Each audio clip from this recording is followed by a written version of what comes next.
мына жерде мен мужское счастье анториум гүліне топырақ дайындап отырмын. Ол өте қышқыл топырақты жақсы көреді деп айттым ғой. Древесный уголь бар, мынандай сосновый қара, кислотность беретін және өзіне арналған кислый топырақ составы агробайттан азғантай ғана қосылған. Мына анториум гүлін мен пересаживать етіп, қазір циркон шашып, адаптироваться етіп, бір күн өзімде ұстап, содан кейін барып салып жіберетін боламын.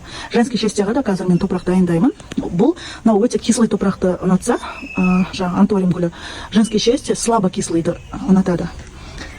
Осындай керемет топыраққа отырғызып бере аламын кез келген гүлдеріңізді қыздар. Және де өте кислый топырақ.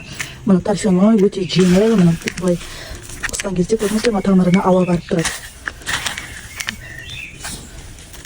Кез келген гүлді почтамен, болмаса таксимен, драйвермен, Яндекспен салып жібере аламын қыздар. Маған WhatsAppқа жазсаңыздар болады. Қазір мына отырғызғаннан кейін тағы да сіздерге көрсететін боламын.